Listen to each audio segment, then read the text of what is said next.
Hello friends, आज मैं आप लोगों को इनकम टैक्स का फर्स्ट यूनिट में जो कुछ टॉपिक बचे थे वो उनके बारे में पढ़ाने वाली हूँ।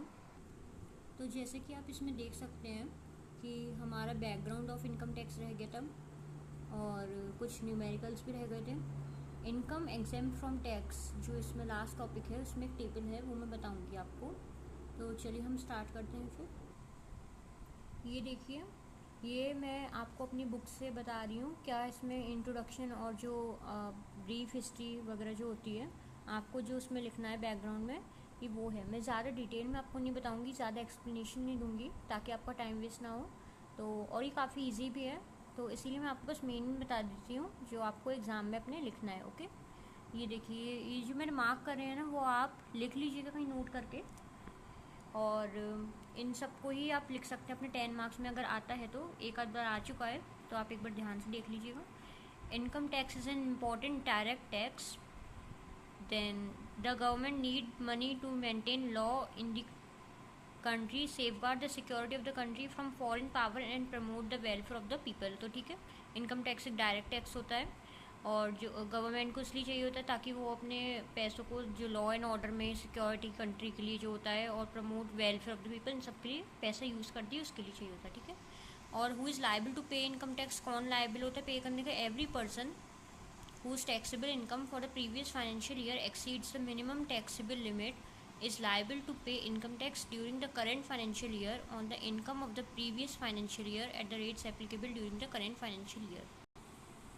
इस लाइन का मतलब ये है, जिस इंसान का प्रीवियस फाइनेंशियल ईयर का income tax minimum taxable limit को एक्सीड यानी कि ज़्यादा कर देता है, ज़्यादा आ जाता है उसका इनकम टैक्स, तो उसको करेंट फाइनेंशियल ईयर में पे करना पड़ेगा। तो और वो अपने जो करेंट ईयर का जो रेट्स एप्लीकेबल हैं उसी हिसाब से करेगा। तो उसको फिर अपना इनकम टैक्स देना पड़ेगा करेंट फाइनेंशियल ईयर में अपने प्रीवियस फाइनेंशियल ईयर की इनकम के लिए। ओके, देन और आप इसमें और भी कुछ लिख सकते हैं इसे, उसके बारे में आपको लिखना था ना, बैकग्राउंड कैसे क्या बना वगैरह। तो in India this tax was introduce for the first time in 1860। पहले बार इंट्रोड्यूस कब हुआ है? 1860 में, ये याद रखिएगा। To meet the losses sustained by the government on the account of the military mutiny in 1857.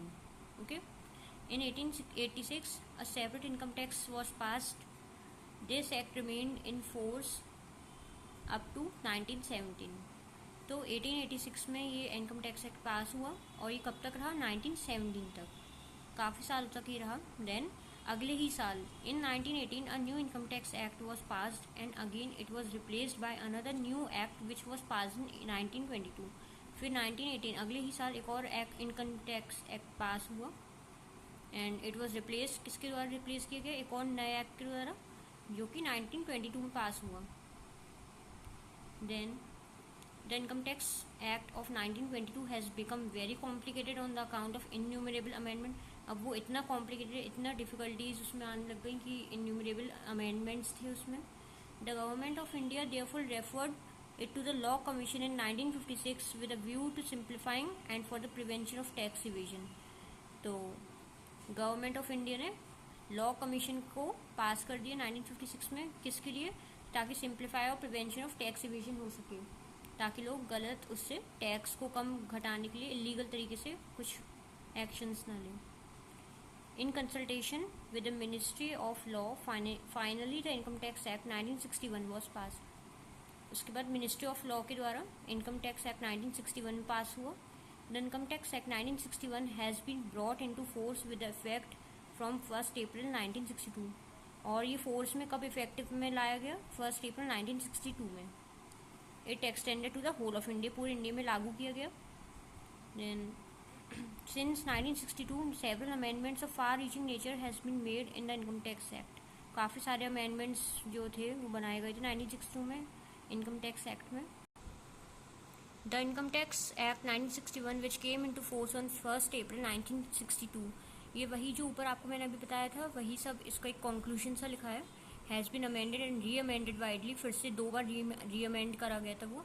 It has therefore become very complicated both for the administering authorities and the tax payer. Okay, तो ये सब आपको अपने background में लिखना 10 marks में जो आने वाला है आपके। ठीक है, अब हम इसके पहले लास्ट टॉपिक पे आ जाते हैं, इनकम एग्जेम्प्ट फ्रॉम टैक्स। अभी जो कुछ न्यूमेरिकल टॉपिक रह गए वो मैं आपको भी इसमें लास्ट में बता दूंगी। पहले हम ये वाली एक टेबल कर लेते हैं, छोटी सी है, ज़्यादा बड़ी नहीं है। ये देखिए स्टूडेंट्स, कितना बड़ा चैप्टर है ये तो मैं आपको इसमें से शॉर्ट में, ये देखिए इसमें काफ़ी डिटेल में सब कुछ लिखा हुआ है, तो मैं आपको ये सब करने को नहीं बोलूँगी, मैंने आपके लिए अलग से नोट्स बना रखे हैं, बट मैं आपको दिखा रही हूँ इस बुक में कितना हर एक टॉपिक पे जैसे चैप्टर्स दिए हुए हैं। ये देखिए ये पूरी जो टेबल है इसका मैं आपको एक शॉर्ट क्रक्स दूंगी ताकि आपको लर्न करने में इजी हो जाए। इतना सारा नहीं करना है आपको, ठीक है। तो और एक बस आपको एक चीज़ दिखानी है, आप इस सब्जेक्ट में तो नहीं बट बैंकिंग एंड इंश्योरेंस वाला जो सब्जेक्ट है आपका, उसमें ये ULIP पूछा गया था इस ईयर में। तो मैं आपको इस वक्त सॉरी कि दूसरे सब्जेक्ट के बारे में बता रही हूँ, बट आप प्लीज़ एक बार ध्यान से देख लीजिएगा। Unit linked insurance plan ULIP, इसका 2 मार्क्स में आपको शॉर्ट पूछा गया था कि व्हाट इज़ ULIP। तो आप पहले ये लिख लीजिएगा, उसका full form is a life insurance product which provides risk cover for the policy holder along with the investment. Premium payable for any of the year during the term of the policy should not exceed 10% of the sum assured, ठीक है। तो ये आप definition कर लीजिएगा, दूसरे subject के लिए मैंने बताया, इसके लिए नहीं बताया। अगर आ भी जाता है तो आप इसमें भी लिख सकते हैं, ठीक है। तो ये आप देख सकते हैं जो आपका इनकम एग्जेम्प्टेड फ्रॉम टैक्स उसकी टेबल है ये। आपको इसमें पहले लिखना है इनकम। इनकम में आपको जो सब हेड होगा वो एग्रीकल्चरल इनकम है। And then who is entitled to all assessee, कौन इसके देने के काबिल है, सारे एसेसीज होंगे। इसकी कंडीशंस क्या हैं कि income exempt from tax means आपको किस पे टैक्स नहीं देना होगा, किस इनकम पे, यानी कि एग्रीकल्चरल इनकम पे आपको नहीं देना होगा। जैसे if taxable income is increase than minimum taxable limit and agricultural income exceeds more than ₹5,000, यानी कि अगर आपकी taxable income minimum taxable limit से ज़्यादा है और अगर आपकी एग्रीकल्चरल इनकम 5,000 रुपये से ज़्यादा है, then agricultural income is included for determining amount of tax payable on taxable income, ठीक है। यानी कि आपकी जो एग्रीकल्चरल इनकम है वो डिटरमाइन की जाएगी कि आपको टैक्स कितना इनकम पे करना है। ये देखिए फ्रॉम HUL यानी कि Hindu undivided family, okay, sorry HUF है, HUL मत पढ़िएगा इसको, मैंने गलती से लिख दिया है। एन इंडिविजुअल मेंबर उसके एंटाइटल टू वाले में आएगा, कंडीशंस में नील है, ठीक है। Share of partners income from his firm partners and then dividing the taxable profit of firm in agreed ratio of profit. तो ये और भी इतनी सी बाकी टेबल है, ये आप खुद पढ़ के लिख सकते हैं, याद करने के लिए ईजी हो जाएगा। और अगर आपको थोड़ा छोटा लग रहा है 10 मार्क्स में तो आप इसको थोड़ा एक्सप्लेन करके लिख सकते हैं, मतलब ये जो सब हेड्स वगैरह हैं इन सबको आप थोड़ा एक्सप्लेन कर दीजिएगा, ठीक है। अब हम इसमें एग्रीकल्चरल इनकम वाले टॉपिक पे आते हैं।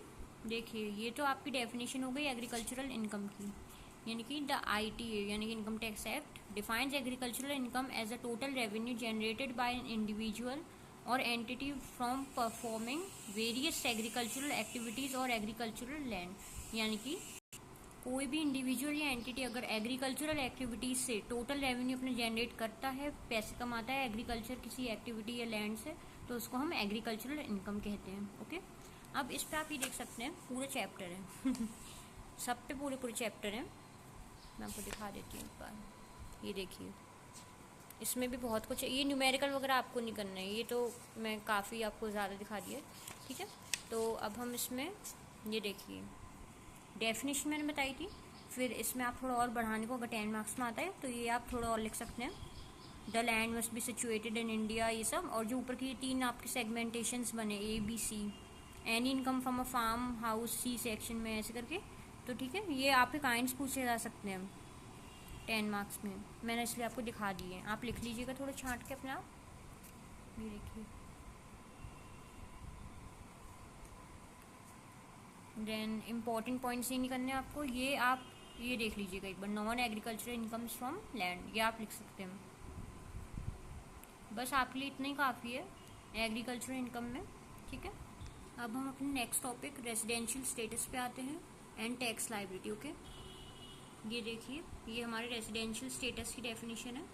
It helps in computing the tax liability tax payers, it refers to the status of an individual who is either a resident or a non-resident based on his or her physical presence in India during a financial year. Okay, यानी कि ये हमारी tax liability को compute करने के लिए help करता है टैक्स पेयर्स को।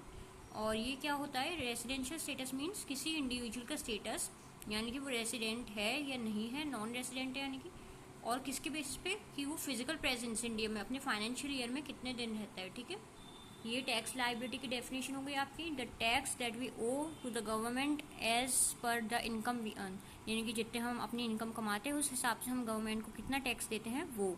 This is the amount of debt we are liable to pay to tax authorities whether we are an individual or a company, यानी कि हम या तो कंपनी हो या तो कोई इंडिविजुअल हो, लेकिन हम जो टैक्स अथॉरिटीज़ को लाइबल हैं पे करने के अमाउंट, उसको हम टैक्स लाइबिलिटीज़ कहते हैं। एग्जाम्पल क्या हो सकते हैं, income tax, other direct taxes, indirect tax liability levied by the government. ठीक है, एंड लाइबिलिटी में be due from any tax payer, किसके द्वारा हम किसके लायक ड्यू हो सकती है लाइबिलिटी, कौन दे सकता है, individual, corporate, partnership, LLP, LLC and others.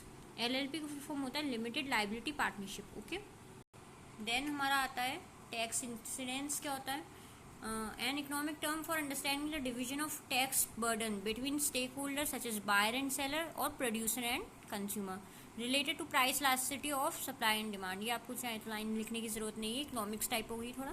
Tax incidence यानी कि आप समझ गए होंगे, वो होता है कि जो division of tax burden, tax को हम डिवाइड करके किसके बीच में, जैसे कि स्टेक होल्डर्स कैसे होते हैं, बायर एंड सेलर के बीच में, प्रोड्यूसर एंड कंज्यूमर के बीच में, ये हमारा टैक्स इंसिडेंस माना जाता है। ठीक है, अब ये देखिए ये आपके लिए डिफरेंस भी लाई हूँ मैं, ये मैंने इसके जो ऊपर एग्जाम्पल का डिब्बा बना दिया है वो उल्टा फुल्टा हो गया, इधर उधर कर दिया है मैंने। ठीक है, तो आप थोड़ा ध्यान से पढ़िएगा।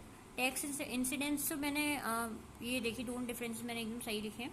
Tax incidence means takes place at the end of the cycle while tax impact is occurs when the tax is imposed, यानी कि टैक्स इम्पैक्ट क्या होता है जब टैक्स इम्पोज किया जाता है, लेकिन इंसिडेंस क्या होता है जब लास्ट में कोई देता है उसको, तो takes place at the end of the cycle. और टैक्स इंसिडेंस क्या होता है, it is on the person who finally bears the tax, यानी कि जो देता है रियल असलियत में, वो इंसिडेंस हो गया। इम्पैक्ट क्या होता है, it is on the person who page the tax in the first instance, यानी कि जो पहली बार में देता है फिर किसी और को वो देगा तो दूसरा किसी और को देगा, ऐसे ऐसे होता है। अब इसीलिए मैं आपको एग्जाम्पल के उससे समझाती हूँ, उससे आपको ईजिली आ जाए समझ। टैक्स इंसिडेंस का एग्जाम्पल है कि bearing and paying tax by the customer, यानी कि कस्टमर को देना है और पे करेगा। लेकिन टैक्स इम्पैक्ट क्या होता है, GST ऑन शॉपकीपर। ठीक है ना, उल्टा फुल्टा मैंने ब्लॉक कर दिया था, आप उसको ढंग से पढ़िएगा। टैक्स इम्पैक्ट मीन्स शॉपकीपर को GST देना है, लेकिन वो किससे लेगा, कस्टमर से लेगा। तो कस्टमर कौन हो गया, उसके लिए टैक्स इंसिडेंस माना जाएगा, क्योंकि कस्टमर दे रहा है शॉपकीपर को। अब शॉपकीपर फिर बाद में अपनी गवर्नमेंट वगैरह इन सबको देगा, तो जो GST लगता है वो टैक्स इम्पैक्ट GST पे लगेगा और टैक्स इंसिडेंस कस्टमर पे, यानी कि जो दूसरा देगा इंसान। ठीक है, अब ये हमारा आ गया रेसिडेंशियल स्टेटस। उसकी कैटेगराइजेशन मैं आपको बता देती हूँ। टाइप्स ऑफ रेसिडेंट, रेसिडेंट और नॉन रेसिडेंट, इसके दो होते हैं। अब रेसिडेंट में भी आपका ऑर्डिनरीली एंड नॉन ऑर्डिनरीली आपका रेसिडेंट हो गया। इसके आप मीनिंग आप देख सकते हैं, मैं लिखे रेसिडेंट क्या होता है, an individual is said to be resident in India in any previous year if he satisfies any one of the basic condition, यानी कि आपका जो इंडिविजुअल है वो रेसिडेंट तब माना जाएगा इंडिया का जब वो प्रीवियस ईयर में कोई भी एक बेसिक कंडीशन फुलफिल करेगा, और कंडीशंस मैं आपको अभी दिखाऊंगी। Then deem to be resident, वो मैं आपको अभी बुक से दिखाती हूँ। नॉन ऑर्डिनरी रेसिडेंट क्या होता है, जब वो A या B बेसिक कंडीशन में से कोई भी एक सेटिस्फाई करता है, पर जो उसके दो एडिशनल कंडीशन हैं बाद के, वो उसको फुलफिल नहीं करता है। ठीक है, ये नॉन ऑर्डिनरी हो गया। अब नॉन रेसिडेंट क्या होता है, if an individual satisfies none of the aforesaid basic condition stated under the head resident, here additional condition are irrelevant, यानी कि वो एक भी सेटिस्फाई नहीं करता है बेसिक कंडीशंस को, और एडिशनल कंडीशंस फिर इररेलेवेंट होंगी ही नहीं, तो वो नॉन रेसिडेंट कहलाया जाएगा, यानी कि इंडिया का वो है ही नहीं। ओके, अब आपको मैं जब तक डीम टू बी रेसिडेंट बता देती हूँ बुक में। ये देखिए, ये है deem to be resident, an individual citizen who is not liable to pay tax in any other country or territory by reason of his domicile or residence or any other criteria of similar nature shall be deem to be resident in India, यानी कि जो इंसान India का कमा रहा है अपनी income, तो वो टैक्स दूसरी कंट्री में नहीं देगा किसी भी रीज़न की वजह से, चाहे वो उसका डोमिसाइल हो चाहे रेसिडेंस हो, तो वो रेसिडेंट इन इंडिया माना जाएगा, deem to be resident in India, sorry, ठीक है। The condition for deemed residential status applies only if the taxable income other than the income from foreign sources exceeds ₹15 lakh during the previous year. अब ये condition कब apply होगी? जब उसकी total income foreign sources से जो मिली हुई इनकम है उसको हटा के, ठीक है, तो वो एग्जेम्प्ट एक्सीड कर जाएगी आपकी 15 लाख के ऊपर ड्यूरिंग द प्रीवियस ईयर, यानी कि जो प्रीवियस ईयर में आपने कमाया उसके 15 लाख के ऊपर चली जाती है, तो आपको फिर डीम्ड रेसिडेंशियल स्टेटस के कंडीशन में अप्लाई किया जाएगा, ठीक है।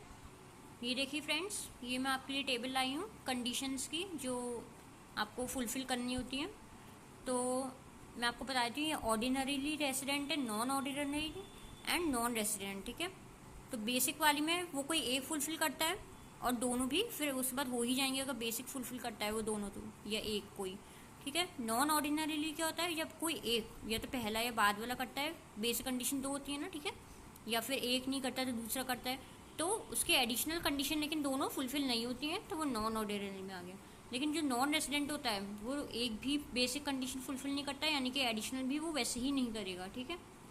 और ये मोस्ट मोस्ट मोस्ट इंपॉर्टेंट है, ये आप ज़रूर याद रखिएगा, ये आपके न्यूमेरिकल पॉइंट ऑफ व्यू से भी बहुत ज़्यादा इंपॉर्टेंट है। आपको इसी पे डिपेंडेंट सारे बेसिस पे मतलब न्यूमेरिकल आ सकते हैं।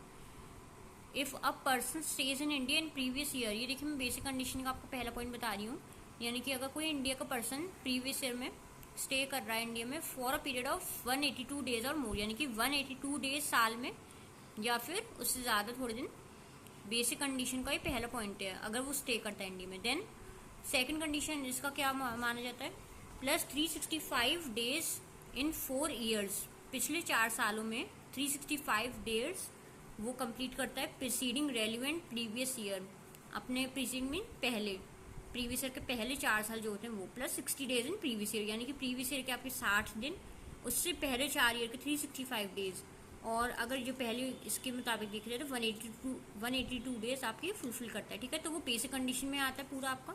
एडिशनल कंडीशन क्या होता है? He has been resident in India in at least 2 out of 10 previous year preceding the relevant previous year, यानी कि प्रीवियस ईयर से पहले आपकी जो 10 साल है उसमें आपके 2 साल इंडिया में रहता है तो वो रेसिडेंट माना गया है, तो वो एडिशनल कंडीशन का पहला पॉइंट है। Second, he has been in India for at least 730 days, यानी कि 2 साल in all 7 previous year preceding the relevant previous year, पिछले साल से 7 साल पहले देखा जाए, इन 7 सालों में वो 2 साल यानी कि 730 डेज रह चुका है, तो वो आपकी एडिशनल कंडीशन में माना जाएगा, ठीक है। ये आपके कुछ न्यूमेरिकल्स वगैरह आते हैं ऐसे, ये बुक में भी हैं, आप रीड कर सकते हैं। ये देखिए फ्रेंड्स, ये आपके लिए मैं न्यूमेरिकल्स लाई हूँ, देख लीजिए, आप इसको पढ़ लीजिएगा एक बार, और अगर आपको नहीं आता है थोड़ा तो मेरे से कमेंट सेक्शन में पूछ लीजिएगा,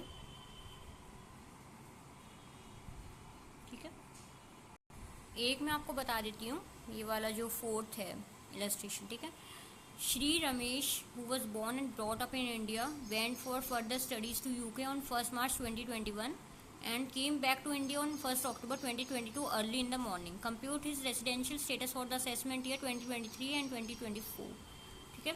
तो इसमें आपको ये बताया गया है कि एक रमेश है, वो इंडिया में पैदा हुआ है और बड़ा पला बड़ा भी सब इंडिया में ही है, बट फिर वो यूके चले गए अपनी फर्दर स्टडीज़ के लिए 1 मार्च 2021 में, और फिर वापस कब आए इंडिया में? 1 अक्टूबर 2022 अर्ली इन द मॉर्निंग, यानी कि इसमें आप देख सकते हैं लगभग 1 साल हो गया, उससे कुछ महीने ज़्यादा। तो इसमें देखिए सबसे पहले आपको क्या लिखना है, असेसमेंट ईयर 2023-2024 आपको ये ज़रूर लिखना पड़ेगा। असेसमेंट ईयर क्या है, प्रीवियस ईयर क्या है आपका, जो इस ईयर से पहले प्रीवियस ईयर आप जानते हैं 2022 हो गया, टू 31/3/2023, यानी कि आपको ये वाला डेट लिखना है कि आपको जो फाइनेंशियल ईयर एंड कब होता है वो वाला हो गया, ठीक है। ये आपको प्रीवियस ईयर हो गया, इतना आपको आगे समझ। Then stay in India during the previous year, तो प्रीवियस ईयर में इसका स्टे कितना था, तो आप देखिए यहाँ से लगाइए 1 मार्च 2021, ठीक है। तो आप यहाँ से लगाएंगे, ये मार्च के 31 हो गए, मार्च, अप्रैल, मई, जून, जुलाई, अगस्त, वो देखिए पूरे साल भर रहा है इंडिया में, तो ये आपकी 182 डेज की बेसिक कंडीशन फर्स्ट वाली जो थी सेटिस्फाई कर रहा है, ठीक है। हेंस ही इज रेसिडेंट, तो ये रेसिडेंट माना गया है। For determining whether he is ordinarily resident, we shall see the study status during the previous 10 years. अब हमें ये पता लग गया रेसिडेंट नॉन रेसिडेंट में से ये रेसिडेंट है, ठीक है, कोई एक फुलफिल कर रहा है, बट अब हमें इस रेसिडेंट में ये पता लगाना होगा ये ऑर्डिनरीली वाला है या नॉन ऑर्डिनरी। तो अब हम ये देखेंगे प्रीवियस ईयर में 2021 से 2022 तक। He was non resident because he was not in India at all during the previous year. Previous year में वो इंडिया में था नहीं, आपको भी पता है, ठीक है। ये देखिए लिखा है यहाँ पे 1 अक्टूबर 2022 को आया है वो इंडिया, ठीक है। उससे पहले तो ये नहीं था क्योंकि पहले तो यूके गया होता वो। देन प्रीवियस ईयर 2020 से 2021, उसके एक साल और पहले हम 4 साल को वो देखते हैं ना, आपको बताया था मैंने। He was resident as he left India on 1 March 2021। तब वो कुछ दिनों के लिए इंडिया में था तो वो रेसिडेंट था, उसके बाद वो चले गया था 1 मार्च को। प्रीवियस ईयर 2012 से 13 टू 2019 टू 20, यानी कि ये पिछले 7 सालों का देखा जा रहा है एडिशनल वाली कंडीशन में। He was resident as he was in India throughout. वो इतने साल तक सब इंडिया में ही था, पिछले 1 साल ही नहीं था वो यूके में था क्योंकि, तो ये हमारे रेसिडेंट माने गए। He was non resident in India for 9 out of 10 years, यानी कि वो नॉन रेसिडेंट नहीं था क्योंकि 10 में से 9 साल तो इंडिया में रहा प्रीवियस बस पिछले साल को छोड़ के। He has been in India for more than 729 days. वो 729 डेज से ज़्यादा इंडिया में था ड्यूरिंग द प्रीसीडिंग 7 ईयर्स है, ठीक है। एडिशनल कंडीशन मैंने आपको बताया था। Therefore he is resident and ordinarily resident for the assessment year 2023 to 2024, यानी कि वो रेसिडेंट है, उसमें से भी वो ऑर्डिनरीली वाला है क्योंकि वो दोनों कंडीशंस यानी बेसिक और एडिशनल दोनों सेटिस्फाई करता है, ठीक है। तो इसी टाइप से आपके बाकी हैं जो मैंने आपको भी दिखाई दे, अगर आपको नहीं आता पूछ सकते हैं। अब ये देखिए आप जो टेबल है ये आपको देखने में थोड़ी अभी कॉम्प्लिकेटेड सी लग रही होगी, बट मैं आपको उसका सिंप्लीफाइड व्यू अभी दिखाऊंगी जो मैंने बनाया था। तो इसके बेसिस पे आपके न्यूमेरिकल आ सकते हैं, वैसे तो आए नहीं अभी 2-3 सालों में, बट आप करके जाइएगा, पता नहीं है ना एग्जीक्यूटिव क्या दे सकता है इस वजह से। ये देखिए ये मैंने आपके लिए जो टेबल है इसका सिंप्लीफाइड वर्जन मैंने आपके लिए बना के रखा है, यानी कि ये जो मैंने आपको दिया है इंडिया एंड आउटसाइड इंडिया, ये सब आपको दिख रहा होगा पर्टिकुलर्स में। जो पहला वाला जो ये सब लिखे हैं ना वो आपको क्या है, इनकम एक्रूड और अर्नड, यानी कि जो हम कमाते हैं वो, और ये क्या है जहाँ पे हमें रिसीव होती है अपनी इनकम। ये रेसिडेंशियल स्टेटस एंड इंसिडेंस यानी कि टैक्स लाइबिलिटी के बेसिस पे हैं सब आपके, ठीक है। यानी कि कहाँ आपने कितनी अर्न करी और कहाँ पर मिली है, ठीक है। तो यानी कि अगर आपने इंडिया में अर्न करी हो और इंडिया में ही मिलती है आपको, तो आपके तीनों टिक होंगे, यानी कि ordinarily resident, non ordinarily and non resident. ये आपको टेबल आएगी कि मैं आपको अब दिखाऊंगी। ये तो एक टाइप से फॉर्मूला टाइप टेबल हो गई आपकी, लेकिन इसके नीचे देखिए जैसे न्यूमेरिकल्स वगैरह है ना कि प्रॉफिट इतना हुआ मिला उधर ऐसे करके, तो ये आपको ऐसे करके अमाउंट लिख के टोटल करना पड़ेगा ऐसे, ठीक है। पहले आप ये देख लीजिए इंडियन आउटसाइड में तीनों टिक होंगे, आउटसाइड एंड इंडिया मतलब बाहर मिली लेकिन इंडिया में, बाहर आपने कमाया लेकिन इंडिया में आपको मिला, तो ये तीनों टिक है। Then outside and outside but business control from India, business India से कंट्रोल हो रहा है बट आपने कमाया भी बाहर और मिला भी आपको बाहर, तो तीनों नहीं टिक हैं, 2 टिक हैं, नॉन रेसिडेंट वाले कट्टस हैं। आउटसाइड एंड आउटसाइड में 1 टिक है, बाकी 2 कट्टस। Then past income untax income bought in India during previous year, जो पिछले साल की इनकम है आपकी बिना टैक्स के जो आपको मिली इंडिया में प्रीवियस ईयर में, वो तीनों कट्टस हैं। Dividend from a domestic company तीनों कट्टस। गिफ्ट्स और मनी रेमिटेड और ट्रांसफर्ड वो तीनों कट्टस। क्यों? क्योंकि आपको टैक्स ऑलरेडी आपने पे कर रखा है बायर को जिससे आपने खरीदा है गिफ्ट्स वगैरह, तो आपको देने की ज़रूरत नहीं है, ठीक है। आपको वैसे ही इकट्ठे मिला है सब। ये देखिए आपके क्वेश्चन ऐसे आ सकता है, यानी कि अगर profit earned from business in Kanpur, यानी कि आपको कानपुर में आपने कमाया है बिजनेस से और आपको मिला कानपुर में, यानी कि इंडिया ही हो गया क्योंकि ये तो लिखा नहीं है कि कहाँ पे आपने कमाया, यूके में कहीं और, तो इंडिया में कमाया इंडिया में ही मिला, तो तीनों में आ गए। Income accrued in India but received in England, यानी कि आपने कमाया इंडिया में मिला कहाँ, इंग्लैंड में, तो तीनों टिक हैं। Profit from business in Iran received in India, कमाए ईरान में और रिसीव कहाँ हुआ इंडिया में, आउटसाइड इन इंडिया, तो तीनों टिक हैं। अब income from house property in Iran received in India, यानी कि आउटसाइड इंडिया हो गया, तीनों tick. Income from USA deposited in a bank there in, यानी कि इनकम आपको यूएस में मिली और कमाया आपको मिला कहाँ पे, बैंक देयर इन मतलब यूएस में ही मिला, यानी कि आपका आउटसाइड एंड आउटसाइड ही हो गया, तो आपका ये 1 में टिक आएगा, बाकी 2 में कट्टस आएगा। Profit from business in England control from India, अगर कोई मैंने आपको बताया कंट्रोल इंडिया से हो रहा है बट आपका बाहर ही ये सब बिजनेस है, मिल भी बाहर रहा है, तो आपका 2 में टिक आएगा, 1 में कट है। Income from agriculture in India, England sorry, तो इंग्लैंड में आपको एग्रीकल्चर से इनकम मिल रही है, यानी कि आपका 1 में टिक आएगा, बाकी 2 में कट है, क्योंकि ये क्या हो गया आपका आउटसाइड एंड आउटसाइड, ठीक है। Then past untaxed foreign income bought in India, आपका तीनों में मैंने आपको बताया था कट्टेस होगा, तो ये आप फिर बाद में टोटल कर लेंगे, ठीक है, प्रीवियस ईयर खत्म, ये आप पूरा टोटल करके आपका आंसर आ जाएंगे ऐसे। तो ये ऐसे ही कुछ आपके बुक में और न्यूमेरिकल्स से आप एक बार ऐसे देख सकते हैं।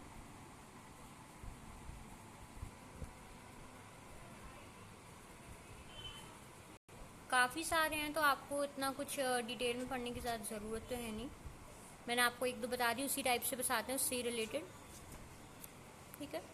मैं आपको वैसे ही दिखा दे रही हूँ, अगर आपको लगे कि पॉज करके अगर आप पढ़ना चाहें तो।